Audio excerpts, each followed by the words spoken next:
Ei pessoal, tudo bem? Vamos aí para mais um Descomplica-me. Estamos de volta aí com um quadro que vai te ajudar a descomplicar os temas mais polêmicos ou mais confusos, né? Que realmente podem aí estar te atrapalhando na sua prática.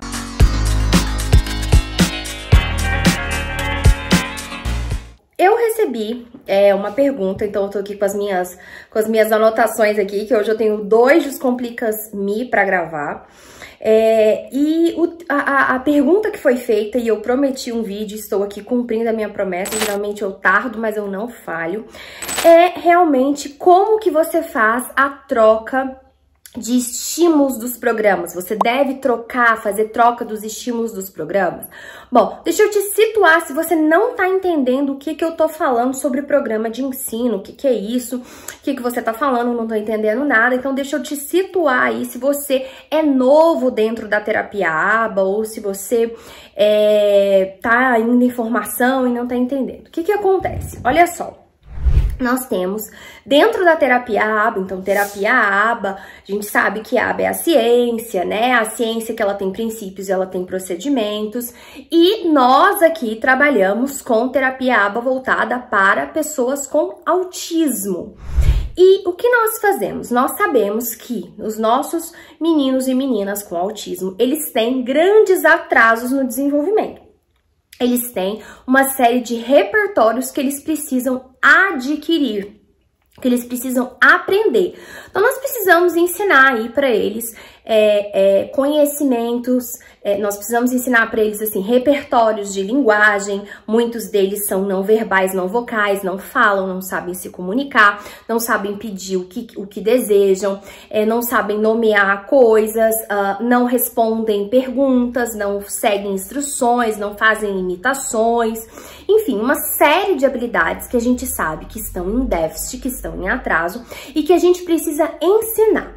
Habilidades que muitas das vezes, para as crianças com desenvolvimento típico, essas crianças aprendem naturalmente. Você não para geralmente para ensinar uma criança a imitar.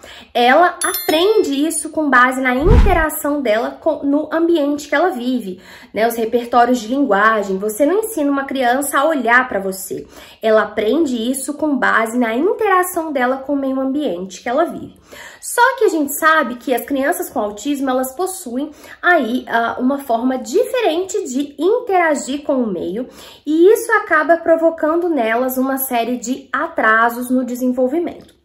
Então, o nosso trabalho é realmente nós vamos fazer o quê? Fazer uma avaliação para fazer um levantamento das habilidades que esse indivíduo tem, ou seja, saber todas as habilidades que ele possui, as habilidades que ele não possui, as habilidades básicas que são necessárias para que ele possa ter uma melhor interação com o ambiente. Então, as habilidades de linguagem, as habilidades de comportamento de ouvinte, de compreensão daquilo que é dito, de imitação, de brincar, de interação com o outro, de ter as suas necessidades atendidas, a maneira como essa criança se comunica, uma série de coisas.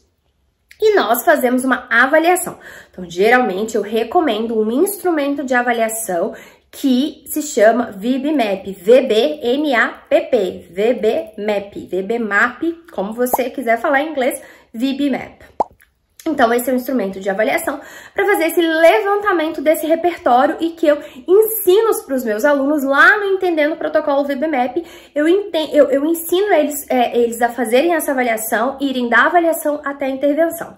Então, a gente faz esse levantamento de habilidades e uma vez que a gente termina a nossa avaliação, nós precisamos elaborar o quê? Programas de ensino para ensinar essas crianças. O nosso programa de ensino é o como eu vou ensinar. Então, é uma descrição do procedimento, do passo a passo de como que eu vou ensinar aquela determinada habilidade. Geralmente, a gente coloca numa pastinha assim, onde aqui, ó, cada uma dessas divisórias são programas de ensino diferentes. Dentro de cada, então, a gente tem aqui, ó, aqui, por exemplo, ó, é a lista de programas, tá? Uma lista com diversos programas, e aqui vem a folha da frente, que é a folha do programa de ensino, explicando tudo como esse programa de ensino vai ser realizado. Bom, vamos pensar que nós estamos elaborando um programa de ensino que é para ensinar imitação. Então, nós estamos ensinando a habilidade de imitação física. Então, essa criança, você, por exemplo, fazer assim e falar para ela, faz igual, faz assim, faz assim, faz assim. Então, isso é um programa de imitação. Esses diversos movimentos que eu fiz aqui são os chamados de estímulos. E você vai trocando esses estímulos, uma vez que a criança aprende os estímulos que você colocou, você vai trocando esses estímulos. Quando que a gente entende que a criança aprendeu? A gente entende que ela aprendeu, assim, tem um certo, assim, consenso na literatura. Tudo isso que eu tô falando pra vocês aqui, eu estou aliando conhecimento teórico, né? Conhecimento vindo de artigos científicos, de pesquisas que foram feitas e da prática, tá? Então, eu tô aliando ali essa tríplice aí, esse tripé, tá? Então, o que que acontece? Quando você sabe que a criança aprendeu, você sabe que a criança aprendeu, quando ela ali, a gente costuma colocar uma média assim, de que 3 dias consecutivos ela performou aquelas habilidades, ela executou aquelas habilidades de forma independente, sem nenhum erro, você considera que ela aprendeu. E aí você vai, por exemplo, em alguns casos mudar os estímulos, em outros casos mudar para um próximo programa de ensino. Então vamos pensar, por exemplo, uma criança que não imita e eu vou elaborar para ela um programa de imitação motora. Então, eu costumo colocar já ali, trabalhar ali com 5, 6 movimentos motores diferentes. Isso vai depender da quantidade de programas que você tem para fazer, da quantidade de horas de terapia que você tem por semana, porque o ideal é que a gente possa pegar esses programinhas, essa pastinha, e todos os dias aplicar esses programas de ensino de segunda a sexta, por aí 2 horas, 2 horas e meia, 3 horas, que você possa estar ali aplicando esses programas de ensino, claro, variando com outras atividades. Você não vai ficar ali 2, 3 horas sentado ali com a criança. Não é isso que a gente quer. E aí você vai pegar e você vai elaborar esses programas de ensino, e aí a gente tá falando de imitação motora, e vamos pensar que eu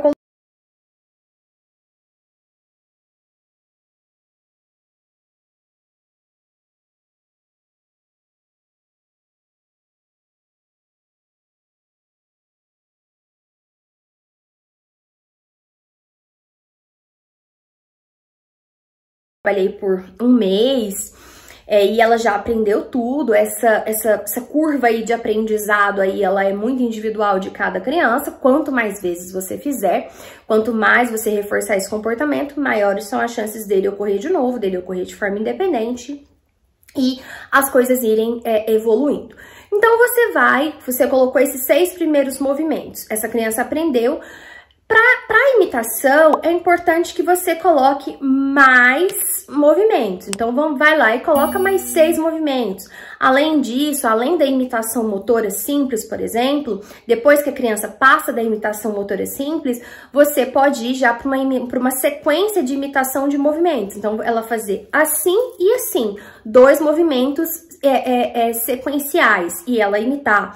Você pode trabalhar depois um outro tipo de imitação, que aí você estaria mudando o programa de ensino, por exemplo, que não seria mais uma imitação motora, mas uma imitação imitação motora de sequência de movimentos, ou apenas mudar os estímulos. Isso é só uma questão formal, né? E colocar dentro daquele mesmo programa.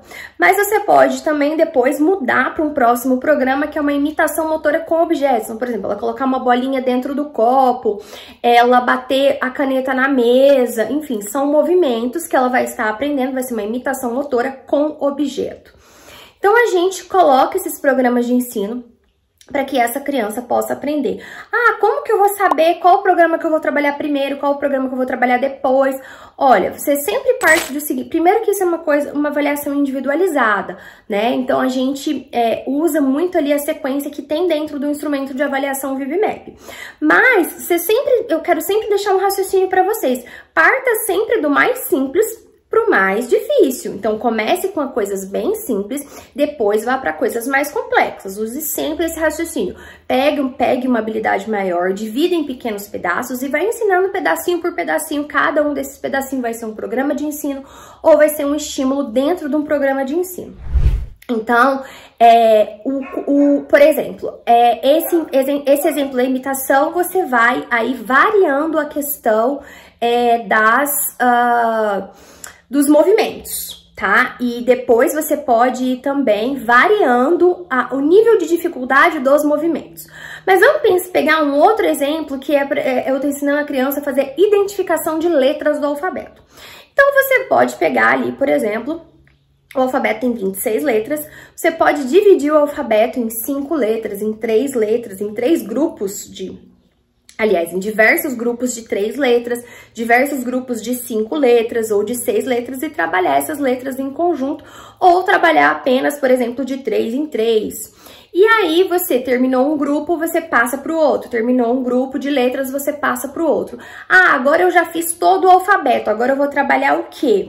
Aí, provavelmente, você vai mudar o programa de ensino. Você já vai trabalhar um próximo programa de ensino e não o mesmo. Porque já acabaram as letras do alfabeto. É diferente de movimentos. Movimentos você tem aí diversos. E aí essa fala pode gerar em você um outro raciocínio. Nossa, Michele, mas então quer dizer que eu tenho que ensinar para a criança infinitos movimentos, eu vou ficar pro resto da vida ensinando, porque a possibilidade de movimentos para fazer imitação, elas são infinitas. Não quer dizer isso. Quando nós ensinamos, o que a literatura mostra pra gente? Que nós ensinamos uma quantidade de estímulos, e eu não posso dizer pra vocês que vocês vão trabalhar 20 estímulos, 30 estímulos, por exemplo, 30 movimentos diferentes, 20 movimentos diferentes, 10 movimentos diferentes, e que você não vai precisar mais trabalhar isso. Não, quando você sabe que essa criança aprendeu, o que a literatura mostra pra gente com relação a isso? Que quando ela começa a aprender de uma maneira mais generalizada, nós começamos a ver que a criança, ela executa movimentos de imitação que não foram diretamente treinados. Então, é essa resposta, assim, final que nós queremos chegar. Fazer com que essa criança execute movimentos de imitação que não foram diretamente ensinados para ela em um programa de ensino. É nesse ponto que a gente vê que esse aprendizado dela, de fato, ocorreu e que ela está realmente mais pronta para mudar para movimentos mais complexos ou para outros tipos de programações de ensino. Então, o caso das letras, eu terminei as letras. Então, de repente, eu posso trabalhar um pareamento letra cursiva, bastão. Eu posso começar a trabalhar identificação de fonemas. Vai depender de qual nível a criança tá. Então, tudo isso é feito de maneira individualizada. Não existe uma receitinha de bolo. Então, é só para vocês entenderem essa dinâmica de troca de estímulos ou troca de programas. Então, nós vamos trocar de estímulos quando nós estamos vendo que essa criança ainda, ela não aprendeu essas habilidades de maneira que nós não vemos essas habilidades no dia a dia dela, ela não generalizou essas habilidades, nós não estamos vendo que habilidades novas estão emergindo que não foram diretamente ensinadas, ou seja, tá lá na imitação, ensinou 30 movimentos diferentes, mas a gente vê que ela ainda não imita no dia a dia dela. Ela não imita em situações, porque o que a gente quer que ela adquira é esse repertório de imitação. A gente está ensinando de uma maneira mais mecanizada, mais ali estruturada, para que possa evocar nela um comportamento de imitação mais natural. E para isso, claro, a gente tem que trabalhar a generalização dessas habilidades em diversos contextos, diversos tipos diferentes de movimentos de imitação, essa imitação ser treinada com diversas pessoas, porque tudo isso vai facilitar essa generalização desse comportamento. Então, nós vamos mudar de estímulos para facilitar esse aprendizado dessa habilidade que ela não tem. Mas, quando nós vemos que esse comportamento ele já está ocorrendo, você vê que essa criança ela está imitando determinados movimentos em determinadas situações, situações de brincar, situações na escola, situações em casa, onde não foi ensinado para ela diretamente essa imitação e nós estamos vendo esse repertório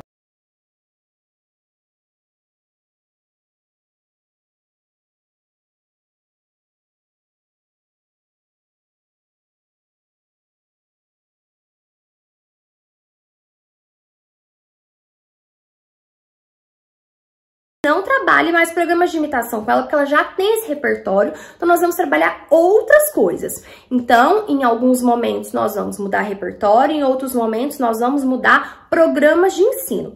Tudo isso a gente adquire esse conhecimento quando a gente entende sobre como avaliar, sobre como intervir, baseado na ciência, análise do comportamento aplicada, baseado na terapia ABA. A gente entende de fazer levantamento de repertório de habilidades, a gente entende de como escrever um programa de ensino. Então, tanto na formação de ATs quanto na Entendendo o Protocolo VBMAP, os dois eles se completam, a gente trabalha tudo isso, né? Então, dentro desses dois treinamentos, nós trabalhamos isso para fornecer essas habilidades para os profissionais, para que eles tenham esse conhecimento, para que eles entendam sobre isso e consigam escrever seus programas de ensino, acompanhar esses alunos, olhando os dados e realmente fazendo esse acompanhamento. É hora de trocar estímulo, é hora de trocar programa, para que você possa fazer esse acompanhamento e mensuração dos resultados daquilo que a gente está fazendo. Espero que esse vídeo tenha esclarecido para você essa questão de troca de estímulos ou troca de programas dentro da intervenção ABA, tá certo? Então esse foi aí mais um Descomplica-me, o quadro em que a gente descomplica, organiza o conhecimento para você e torna aí o conhecimento mais fácil de ser adquirido. Beijo grande, até o próximo Descomplica. Tchau, tchau!